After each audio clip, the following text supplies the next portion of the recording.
Hello, good morning and welcome to NewsX. We're live on DSTV channel 421, GoTV channel 125, across all our social media handles. We are Joe News on TV. Coming up within the next 60 minutes, the Supreme Court declares Speaker of Parliament Alban Bagbing's ruling declaring 4 seats vacant as unconstitutional. We're live in court for all the reactions. Also coming up, Fitch worried that Ghana still defaults in its loan agreement with external creditors. We'll tell you why. And later in the bulletin, we'll take you to the Electoral Commission, where the EC will be addressing a news conference later today. My name is Faustina Safo. This is the right place to be. We'll be right back.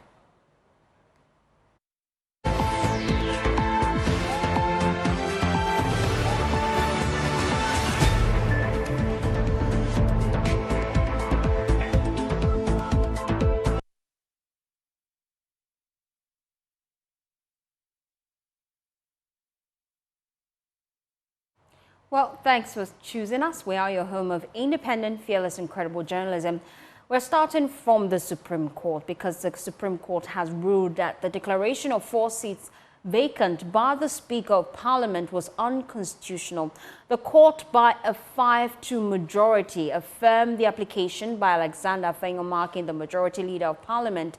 We would be engaging some lawyers shortly, but first let's listen to Alexander Afenyo-Markin and then touch base with our correspondent at court for us, Kwekwa Asante.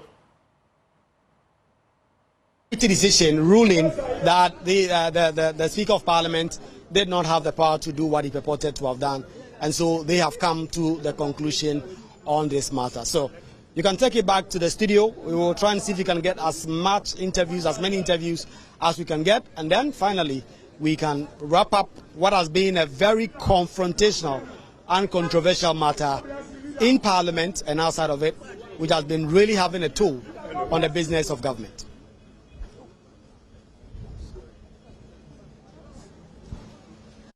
From the Supreme Court, Kwekwa Asante there, wrapping up his live report from the Supreme Court. We told you that the court has ruled that the declaration of the 4 seats vacant by the Speaker of Parliament was unconstitutional. They are yet to give reasons. They say they would give detailed ruling as to why they made this decision tomorrow. We're looking forward to that. But already we have reactions from the camp of the NDC and the MPP.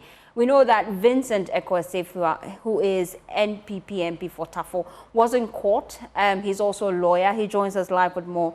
You must be excited. Well, I think that is a victory for Ghana.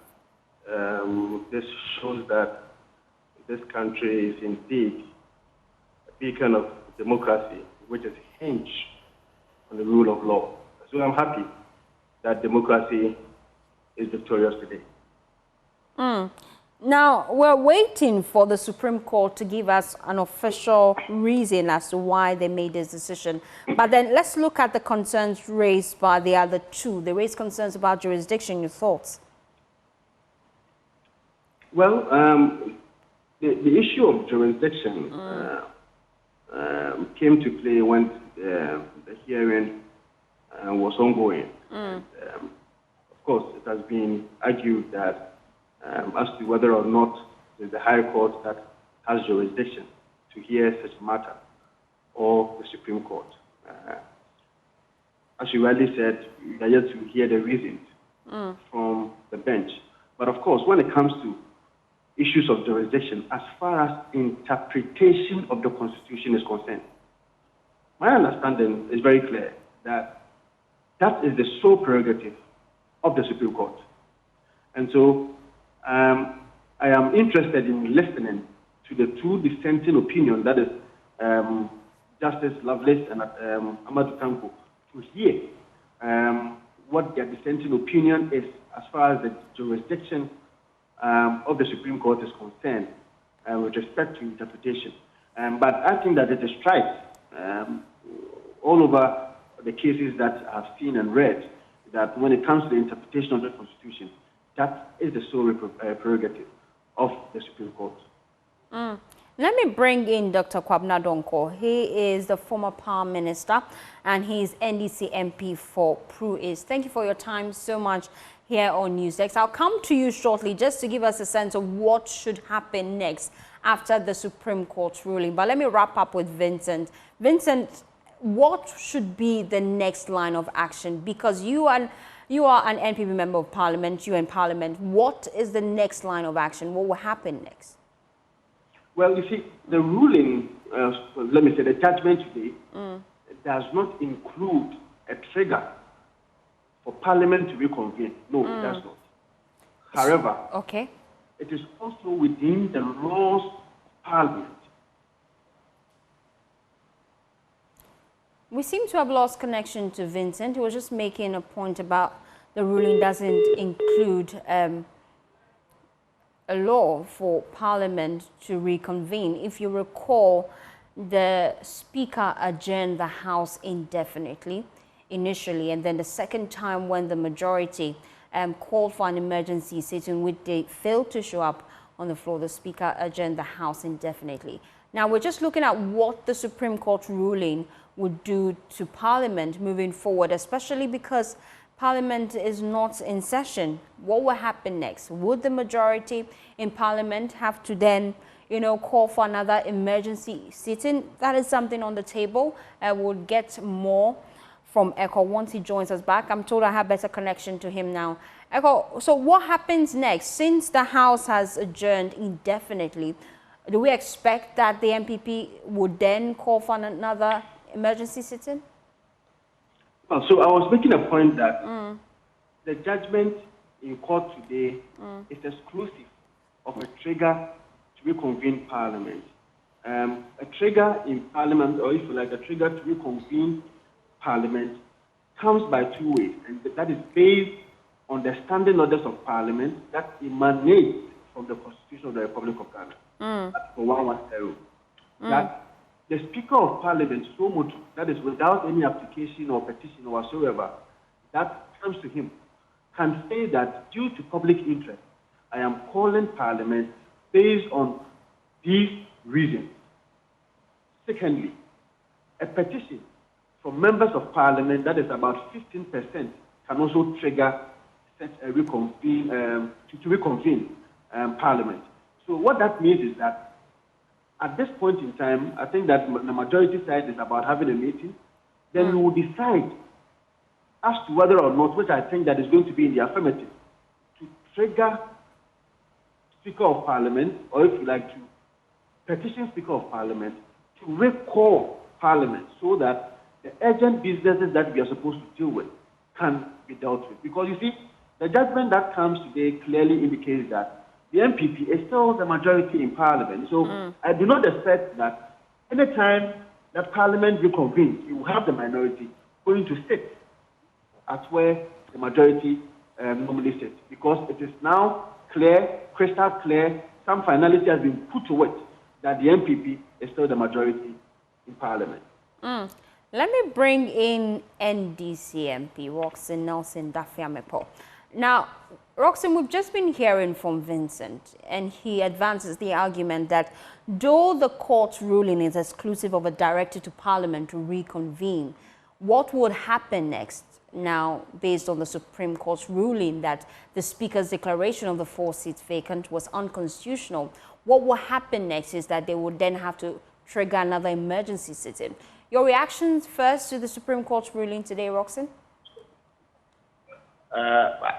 Thank you very much. I didn't get the question correctly. Are you saying the court directed I'm saying, we've just been hearing from Vincent, and he advances the argument that though the court in its ruling excluded a directive to Parliament to reconvene, the next line of action for the NPP would be to call for another emergency sitting. I just wanted to get your thoughts about the Supreme Court's ruling today that declared that the Speaker's initial statement declaring the 4 seats vacant was unconstitutional.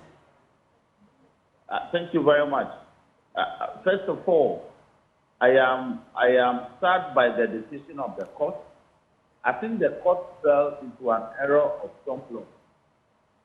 What is the evidence for the court?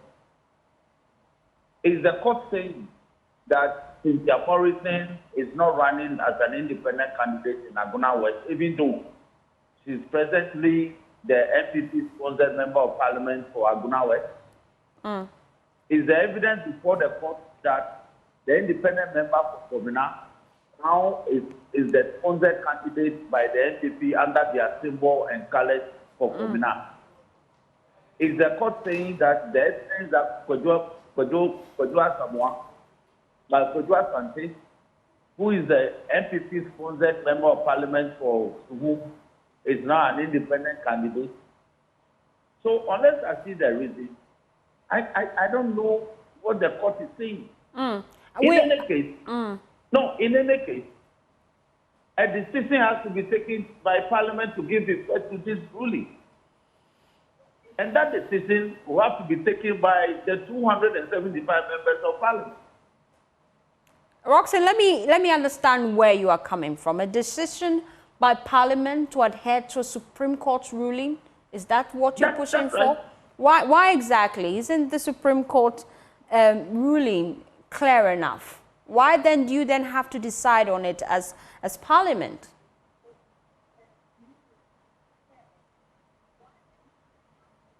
Roxanne, I appear to have lost you. It was just making a point. You haven't lost me. I'm here. I'm listening. I am saying when the Supreme Court decides, Parliament must take steps to give effect to it. Is that not the case? Is that not the case? Is that the case? That is the case. When Parliament gives effect, when Supreme Court gives a ruling, it must be given effect to. Where Parliament is not an individual. That is, it's a place that everybody has a Parliament than an individual. It's not an Parliament.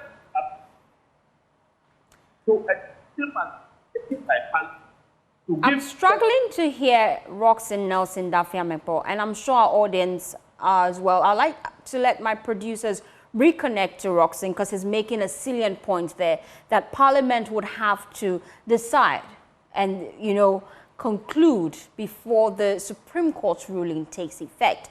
Now, let me take you now to the EC headquarters. Jane Mensah, the EC chair, is updating us on some of the things they have done so far. Let's listen in. We'll reconnect the line and then have a conversation with Roxanne Nelson Dafiamepo. Requests of political parties, and therefore it is not a challenge to do so, but it's important to place on record, as Citizen Atu said, is record keeping, that we are not required by law to provide summaries or breakdown of the register to the political parties. So I think that what we've done, we've gone over and above what we are required to do. And so I think that settles it. I think that Mordecai talked about the illegalities. I don't think it is our place to discuss what the illegalities are, whether it is with the GFP candidates nomination or with the PNC. We're all aware that the PNC is in court. It is not our place to discuss illegalities. Those illegalities will be referred to the security agencies to deal with. But we do not believe that it is our place to, to discuss illegalities. I think Citizen Atu wanted to know the law on which we are standing. If you look at Regulation 7.2b of CI 127, it requires that the nomination form of each candidate in an election for president shall be signed. I was just mentioning that Regulation 7.2b of CI 127 states as follows. The nomination form for each candidate in an election for president shall be signed by no less than 2 persons who are registered voters in the area of authority of each district assembly. And therefore, candidates must ensure that the supporters that they provide to fill their nomination forms for each district are indeed registered voters of that particular district. You cannot pick and choose as you please, or find persons in one district and, document them as your supporters in another district. That in itself is an illegality, because the law is very, very specific that for each district, you must have 2 persons. And so if you are a presidential candidate, the onus is on you to ensure that the candidates or the supporters that you present are indeed of that district, and from that district, that they support your candidature. And so this is what we used to disqualify him, because on the face of his form, it was detected that some candidates, some supporters had been brought from other districts to support him in districts where they were not registered voters. Madam, I think my question was not on the local case. It was based on you taking a decision to continue to let the status quo remain. And there are provisions in the law. And I wanted that to be out there so that at least the general public will understand, based on what are you carrying on with the status quo remaining as the printed ballots have already been done. Because I know that... Okay, I understand. I think that it's important that our laws are not, do not really take into account, such occurrences. However, the law refers to a situation where a candidate withdraws after, nomination, after the printing of, after the printing of ballots and so on. The law provides an opportunity for the commission to continue with the ballot paper as it is.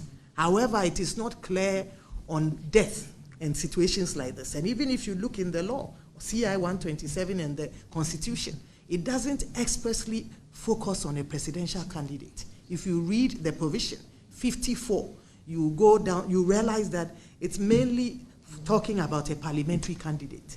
So, of course, we've had to stretch the law, but there's no clear provision that says that when a candidate dies and the candidate is on the ballot, you should use the ballot as it is. However, if you look at CI 127, Regulation 10(5), it says, where a duly nominated candidate whose name appears on the nomination list displayed at the constituency center withdraws as a candidate after ballot papers and related election notices have been printed, the ballot papers and related notices may continue to include the name and other particulars of the candidate. So basically what we are saying is that we don't have very clear provisions. I believe that after the elections, we can all, based on what has happened, this experience, we can re-look at the CI 127 and fine-tune it to take care of such situations. So we'd like to thank you very, very much. Oh, Evans, we have to go. We'd like to thank you very much. At this juncture, we'd like to crave your indulgence to bring the meeting to an end.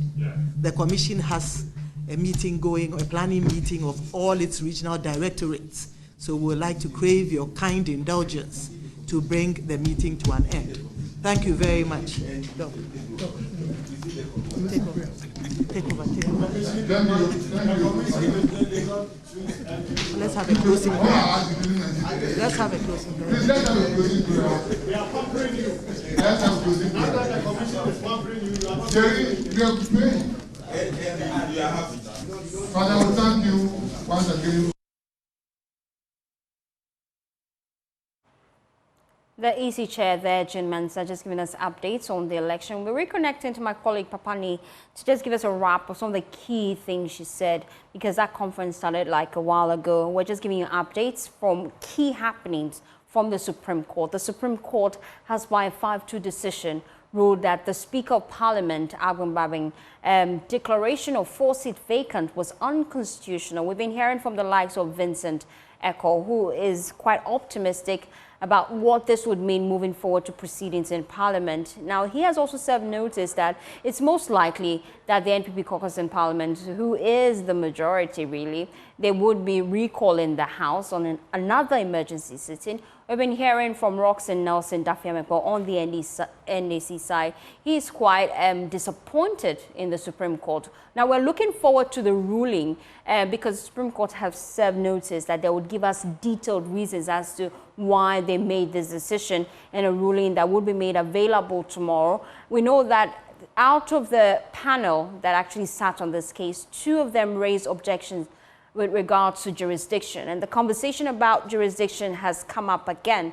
The question, does the Supreme Court have jurisdiction to actually hear on this case? We've been hearing from Vincent advancing the argument that indeed, when it comes to interpretation of the Constitution, the Supreme Court actually has jurisdiction and is solely mandated to do so. So the conversation is raging. You can share your thoughts with us on all our social media handles. We're Joe News on TV. We'll be taking you back to my colleague Michael Ashali shortly, just to give you a hint of what the EC chair has been saying. Michael, just run us through some of the key pointers of today's update.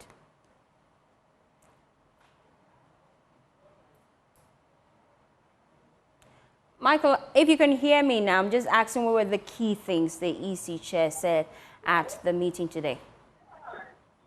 So today's meeting specifically was on the, the demise of Ike Adonko, the leader of the GFP party. And then, so what the EC says is that they already have taken a decision. You know that as per the law, when which made provision for if you have one of the candidates who is now on the ballot dies, what really should happen, and the law stipulates that they should give the party some more time to come up with a replacement. That's exactly what's done. The party presented Philip to represent the GFP. However, the EC says that they have now realized from the documentation that the party resubmitted for a new candidate. There were some illegalities, and these are the words of the electoral commissioner herself, that there were some illegalities discovered in the forms of this new candidate. They have taken the hard decision to disqualify the party from running in the general election.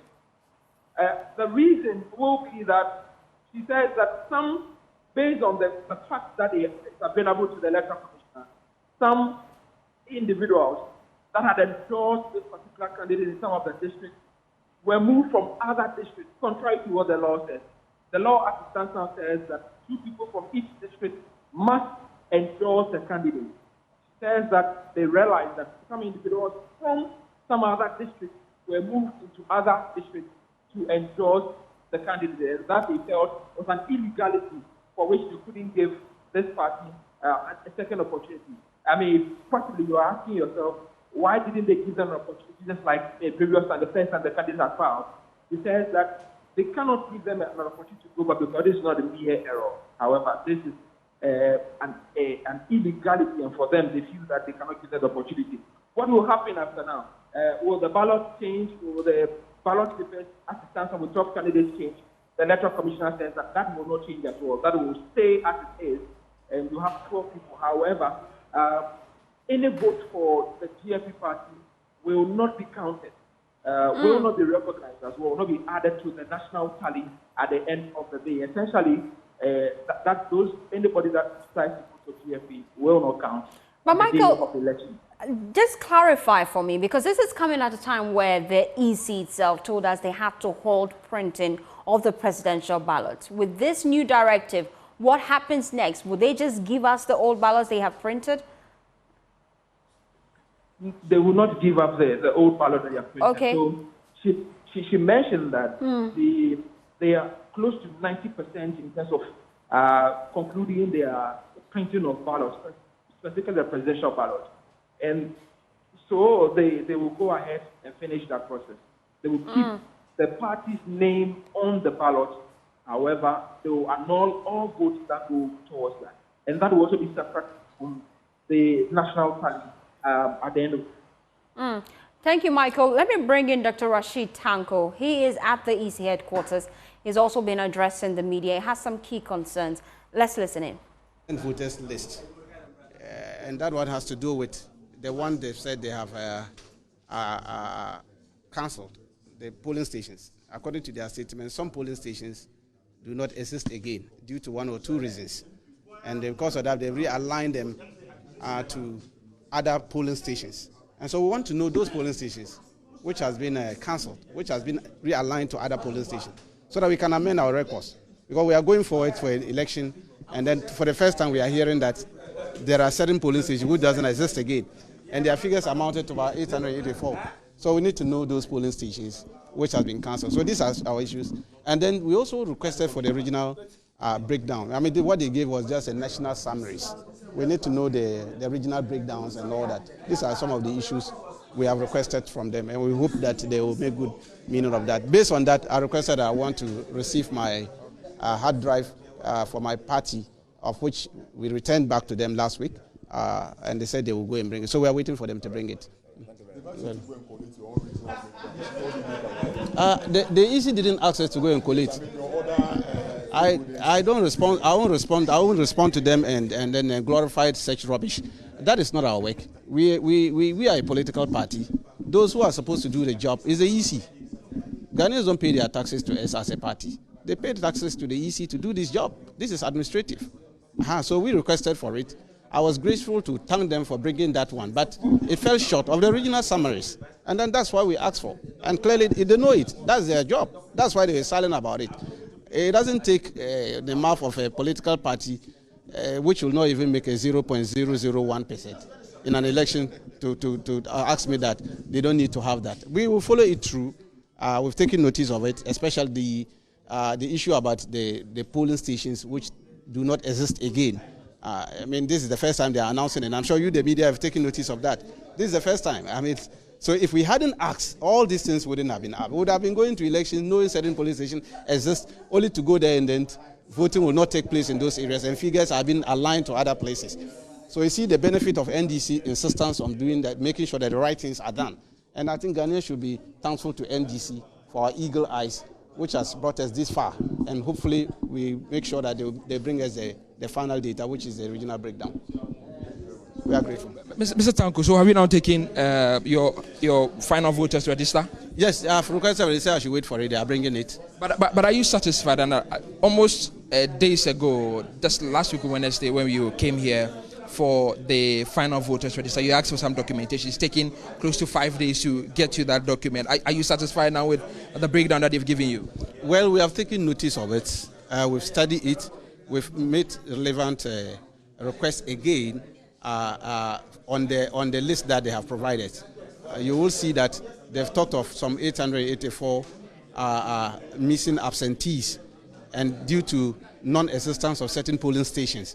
I mean, this is a revelation they have made in their letter. So we want to get information on that. Based on that, can come out whether we are satisfied with what they have presented or not. But the figures so far, we've looked at it, especially the special voters list and that of the transfer voters list. Today, they've changed the name to missing voters list to now without biometrics. That's what they are saying. There's no more missing. They are saying without biometric. Okay. We've taken note of that, and then we'll go and amend our records. And we'll also look at it clearly to see that whatever they have given out is properly aligned with what is going to be on the hard drive. So we are yet to pick the hard drive. We will compare the two and see whether we are satisfied or not. For now, we'll take it on the face value. Great. Let's finally touch on the GFP party's disqualification. She mentions that the ballots have already been printed. I mean, they're almost done with that. And they will keep the party's name, candidates and everything on the paper. Nothing will change. Do you have any questions about that? You don't think that it will disturb the voting pattern, especially the explanation that they will only annul the votes that go for that particular party on December 7? Well, that has been the convention. Anytime ballots are printed and then there's an issue with a candidate withdrawal or death, I mean, they maintain it. We've done it several. This is not the first time. We've done it. So this issue of them stopping the ballot print was needless. When they put a stop to it, it was completely needless.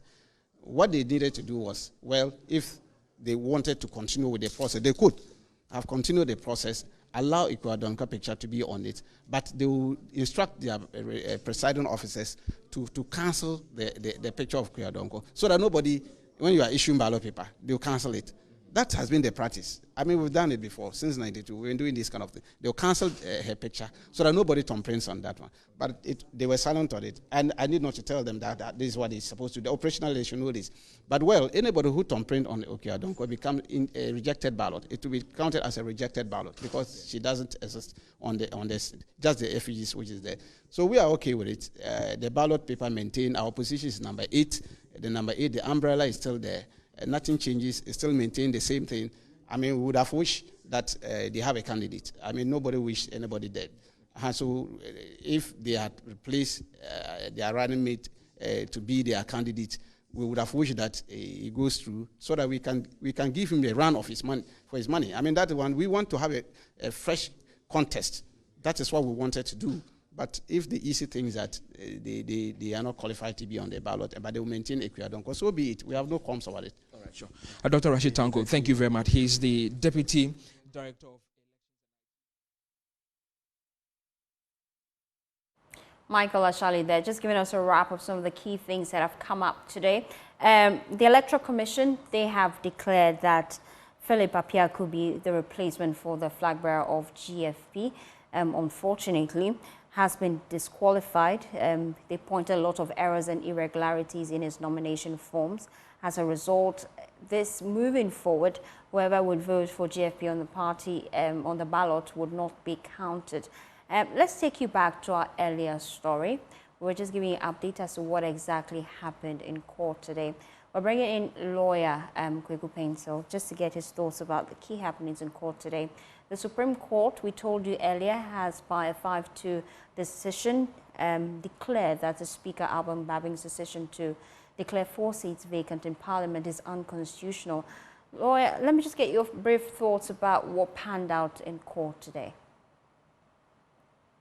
So you said it all. The Supreme Court, by a 5-2 decision, that is to say, a 7-member panel have, by a 5-2 decision, upheld the contention or the claim or the suit which was initiated by the majority speaker, which is essentially to declare that their removal from Parliament by the decision of the speaker was in error, was wrong. And except that the reasons or the full reasons should be given to everybody tomorrow. That's what the Supreme Court said. Yes. So for now, all we can say is that the speaker, not the speaker, I'm talking about the majority leader's action has been upheld by the Supreme Court. That's what I can say for now. Well, the issue of jurisdiction has come up again. The question as to if indeed the Supreme Court lacks jurisdiction in this case came up when the panel decided to rule on the case. 2 people objected to the ruling because of issues they raised regarding jurisdiction. Although the Supreme Court has served notice that they'll provide us details of their ruling tomorrow, clarify for us, because we've been hearing from lawyer Vincent Echo, who has been categorical that when it comes to interpretation of the Constitution, the Supreme Court is the ultimate body to declare that. Yes, so one clarification do you require? I mean, the long and short, let me put it this way. Does the Supreme Court lack jurisdiction? With argument, argument on, and the whole thing becomes an academic exercise.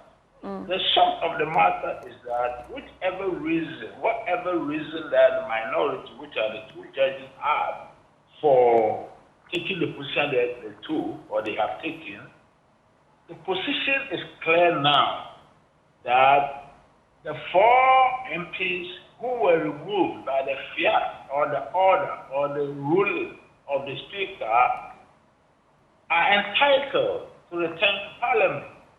Obviously, I mean, the issue as to whether even the Supreme Court is the proper forum and so forth and so on is very moot. It's only useful as an academic exercise, at least for now. Because once the same Supreme Court has taken the decision by the majority, that remains until possibly some future date that the Supreme Court may wish to reverse itself on that finding that they made. So what is of practical importance is the fact that, the Supreme Court has ruled in the majority and the 2 have dissociated themselves. But like I'm saying, because the actual reasons that they gave are not available to us, it would appear to me that what the minority decided was more about procedure, which is, of course, also part of the processes of the Supreme Court. But if the Supreme Court has ruled, what it means is that they have dismissed objections to the procedure And I've heard the claim on a substantive basis, which means, for instance, that the argument about whether the matter could have been adjudicated in the Supreme Court or in the High Court has been thrown away. And the Supreme Court has upheld this particular contention, that is to say, the particular case that's before it. So, in fairness to ourselves, let's not go into the pros and cons of the specific reasons even before we read them. But I have been of the view, prior to today's ruling, that procedurally and substantively, the matter was properly before the Supreme Court, and the Supreme Court, by a majority decision of 5-2, has upheld that contention, and that, for me, is what is available for compliance by the Speaker, by everybody who sits in Parliament, meaning, in short, that these 4 MPs are entitled to return to assume their seat without any reservation, any objection, any contention, whatever it is. They are entitled to resume their seat. That is, I mean, for me, what is absolutely important. The other matters, on a good day, we can have an argument or continue the argument about them, since the ruling of the Supreme Court does not bring an end to contentions and arguments, but it's important for one reason, for compliance. That is the way I like to treat this matter today. Thank you, Counsel, for your time here on NewsDesk. Now, moving on, Fitch has upgraded Ghana's new US dollar bonds to a CC, and that gives us a positive outlook, but they're worried about the country's ability to service its debt in the future. It projects debt to GDP ratio could still be as high as 68% next year. Well, Fitch also stressed that the country continues to remain in debt default, highlighting that liquidity pressures could lead to a downgrade. Let me bring in Associate Professor of Finance at the University of Ghana Business School, Professor Lord Mensah. Prof, thank you so much for your time here on NewsDesk. Just want to get your thoughts. It appears we're doing something right, isn't it? Let me correct this. I'm a full professor now. I'm not an associate professor anymore. Oh, congratulations. Thank you. Thank you. If you look at the regions and then the zones that we find ourselves when it comes to these credit ratings, we are still in the junk region. And moving from CCC to C+ does not necessarily mean that you're doing something extraordinary. Okay. We need to appreciate that we have negotiated on our external debt, which gives room for, some extensions when it comes to debt service. And it gives the country, kind of respite when it comes to, debt service. So the pressure, one way or the other, has gone down.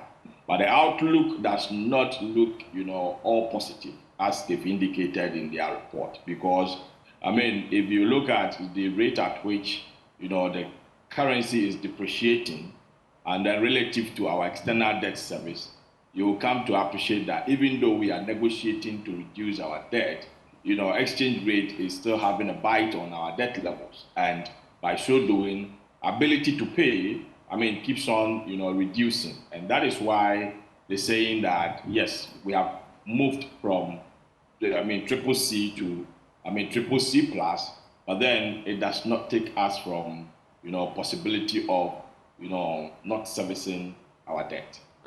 Now, it brings us to the question about how we can work to sustain our debt levels, because they're also concerned about our debt. And we live in an economy where government, to a large extent, will rely on foreign aid and loans to be able to build the kind of industrialized economy they look forward to. We're seeing this play out in every government that have come up. How then do we sustain our debt levels, which they're really worried about?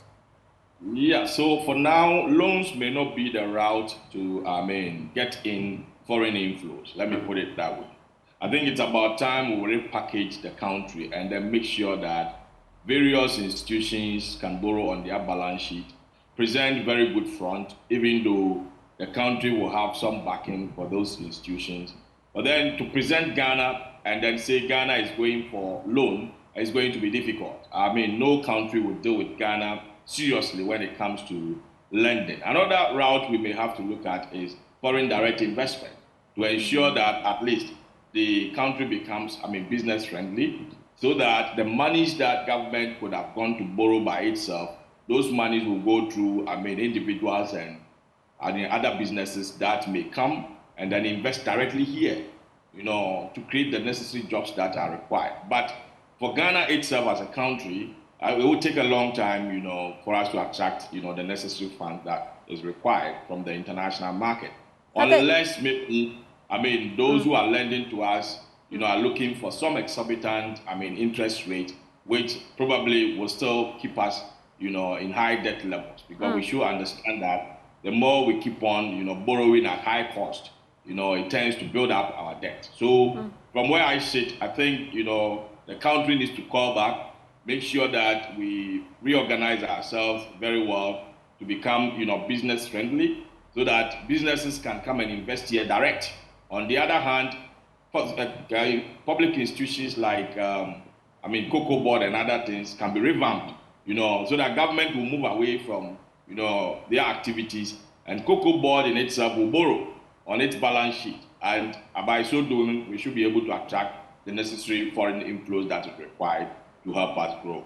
But if we pull the brakes on borrowing, the big question then remains, how do we run the economy, especially when in Ghana, most of our internally generated funds come from taxing the people. And people already complain about being overburdened with too many taxes, the e-levy, the VAT, the COVID levy. What then is the way forward for government? Right. So we need to appreciate that the threshold of our revenue generation is okay. Let me put it that way. We don't have problem with revenue generation. The problem has to do with, prioritizing our expenditure. And if you look at all the solutions we prefer, as a country, going to IMF and all those, we try to hide away from, expenditure reductions and prioritizing expenditure as it's supposed to be. Let me give you a typical example, which is a backyard example. You look at, you go to secondary schools and you visit your kids, and you will see them wearing uniforms like free SHS and all those. But it turns out that the kids are not getting food to eat, which is the important thing that keeps the kids at school, rather than just, giving them free uniforms printed, free SHS in it and all those. So from where I sit, it has to do with how we prioritize our expenditure lines. And if we are not able to, control our expenditure, it doesn't matter the levels of, expenditure, we're going to raise. There's no way we can manage the economy as it's supposed to be. So the critical thing has to do with expenditure, prioritization and rationalization. Thank you, Professor Lord Mensah. He's an economist, just sharing his thoughts about Fitch's latest report. You're still watching NewsDesk. We'll be back with business news. Please stay tuned in.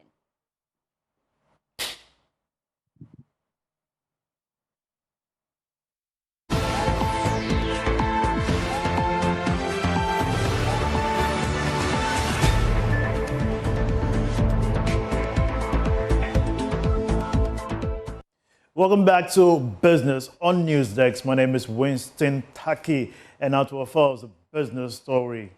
The Ghana Mine Workers Union is asking the Ministry of Lands and Natural Resources to quickly announce the new strategic investor for the Bogoso Prestia mine following the termination of the mining lease of Future Global Resources 2 months ago. According to the Mine Workers Union, their call is coming at a time when the Minerals Commission has submitted its recommendations on the new investor to the ministry after due diligence was done for the selection. Speaking to Joy Business, General Secretary of the Ghana Mine Workers Union of TUC, Abdul Mumin Gagbana, urged the ministry to quickly act on the recommendations to bring back the once vibrant mine on its feet.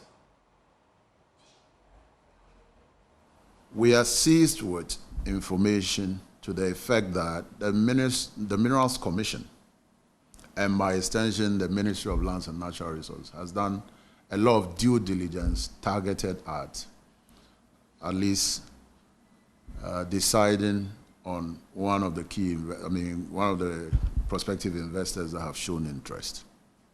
Our concern, however, as a union is that it's 2 months, practically 2 months now since government took this decision. And indeed, the Minerals Commission, the Board of Minerals Commission, the Ministry of Lands and Natural Resources have done a lot of work. I'm reliably informed that a recommendation has been made to the Minister for Lands and Natural Resources, which is by law established. And so the expectation is for the minister to proceed so that whoever the investor is can take charge of the mine. As we speak now, workers are, still at work, but practically no salaries are being paid. Minerals Commission attempted to make available some one-off stipend for these workers, but obviously that is not sustainable. And so what we are saying is that once a decision has been made by Minerals Commission and its board, and a recommendation made to the Minister for Lands and Natural Resources, it's only fair and proper that at least the minister goes ahead, with the announcement of whoever the investor is. Because as a union, our interest is to ensure that the mine is back and running so that our members can get their jobs. The community of Bogoso and Prestia at least would be revamped once again so that at least the domestic economy will boom, arising out of the comeback of the mine. So we simply do not understand why, for close to 2 months now, after proper due diligence has been done and recommendations made, the government is still, quiet about this whole thing.